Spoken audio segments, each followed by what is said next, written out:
ഇവിടെ മുതൽ കണ്ടോ, ഇതാ ഹൈലൈറ്റ്. ഈ മണ്ടത്തരങ്ങൾ വിളിച്ചു പറയാണ്ടിരിക്കുക. കാരണം പീഡനം ഒന്നും നടന്നിട്ടില്ല, അതിനുള്ള വേറൊന്നുമല്ല, അതിന് ഉള്ള ഒരു പക്വത ആയിട്ടില്ല എന്നാണ് എന്റെ ഒരു വിഷയം. ഈ പറഞ്ഞ സാധനം അമ്മച്ചാണ് ഞാൻ ചെയ്തിട്ടില്ല, വേറെ വല്ല പെണ്ണായിരുന്നെങ്കിൽ ഓക്കെ. എന്തൊക്കെയാ എന്താ പറ, എനിക്കറിയില്ല. അവിഹിതങ്ങൾ തന്നെ ഈ നാട്ടിൽ. ഒന്ന് കെട്ടിപ്പിടിക്കുക, ഒരു ഉമ്മ തരുവ് ചെയ്യുന്നുണ്ടായിരിക്കും. പറയണ ഞാനുമായിട്ട് ലൈവ് അതല്ല ലൈഫ് ഇൻഷുറൻസ് അല്ലാതെ വേറെ അവിഹിത ബന്ധമില്ല. അപ്പൊ ഞാൻ പൊട്ടനാ? ഇത്രയും ഞാൻ ചെയ്തുകൊണ്ടിരിക്കുന്നു, ഞാൻ പൊട്ടനാ? എന്നെ ഇഷ്ടമാണെങ്കിലോ എന്നെ കല്യാണം കഴിക്കണമെന്നുണ്ടെങ്കിലോ ധൈര്യമുണ്ടെങ്കിൽ ഇടക്കൊച്ചി പള്ളി വരട്ടെ. ആസ് കാണിക്കാനാണോ ഇവൻ ഇതിവിടെ പറഞ്ഞതെന്ന് എനിക്കറിയില്ല. ഒഴുക്കിനെതിരെ നീന്തുന്നതൊക്കെ നല്ലതാണ്, പക്ഷെ അതിനൊരു ലിമിറ്റ് ഉണ്ട്. ഞാനൊരു ആംഗ്ലോ ഇന്ത്യനാണ്, മനസ്സിലായോ? അപ്പോ എനിക്ക് ഈ പെണ്ണിനെ ഒന്നും കെട്ടാൻ താല്പര്യമില്ല. എനിക്കറിയാൻ മേലാത്തോണ്ട് ചോദിക്കുക കുഞ്ഞെ, നിനക്ക് എങ്ങനെ സാധിക്കുന്നത്? എനിക്ക് ഒരൊത്തും പിടിയും കിട്ടുന്നില്ല നിന്റെ കാര്യത്തില്.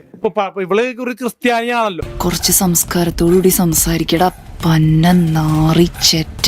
ഈ 39 വയസ്സുകാരിയെ എന്തുകൊണ്ട് 23 വയസ്സുകാരൻ കെട്ടണം? രണ്ടും രണ്ട് നക്ഷത്രങ്ങളാ, രണ്ട് ഗണങ്ങളാ, ഇവര് തമ്മിൽ ഒരിക്കലും ചേരും. അത് ആദ്യം പറയുക. ഇവള് പീഡിപ്പിച്ചെന്ന് പറയണത് തന്നെ എനിക്ക് നാളെ ഒരു കല്യാണാലോചന അല്ലെങ്കിൽ വിവാഹോചന വരാണ്ടിരിക്കാനാണ്. പീഡിപ്പിച്ചോണ്ട് ജയിലോട്ടിരുന്നല്ലേ അവിടുത്തെ തടവുകാര രോഗം മരണം ഇടിയിട്ടുള്ള കേട്ടുള്ളത്.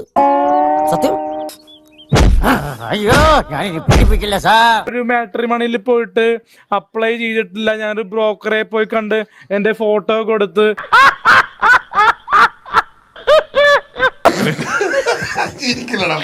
പത്രത്തിലിട്ടിട്ടില്ല എന്റെ ഫോട്ടോ.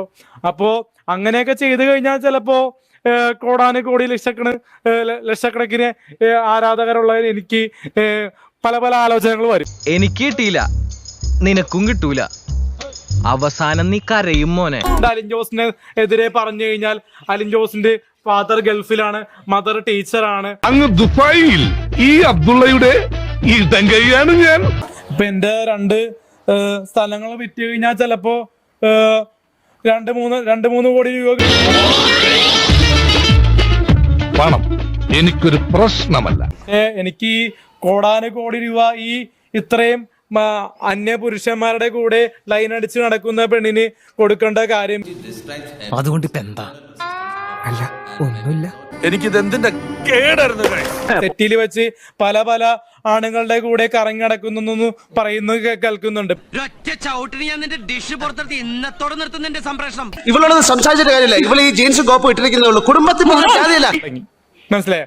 ജ്യോതിയുടെ കാര്യം ഇവള് പറഞ്ഞില്ല, കാരണം ജ്യോതി ഒരു മോഡലല്ലേ, നീ കളിച്ചു കെട്ടിപ്പിടിച്ചു എന്നൊക്കെ. അതെ, ഞങ്ങൾ ചോറ് തന്നെ കൊണ്ടുവരണം. നമ്മൾക്ക് പെണ്ണുങ്ങളോട് ഇടാൻ അറിയാൻ പാടില്ല, അലിൻ ജോസ് ഭയങ്കര പീഡകനാണെന്നൊക്കെ പറയുണ്ടായി. ഇങ്ങനെയൊക്കെ പറഞ്ഞ എങ്ങനാ? ഞാൻ അങ്ങനെയുള്ള ഒരുത്തനാണോ? എല്ലാത്തിനും നാട്ടുകാർ എന്താ മണ്ടക്കാരൻ പറഞ്ഞു. തൽക്കാലം ഇത്രയും മതി, വരട്ടെ.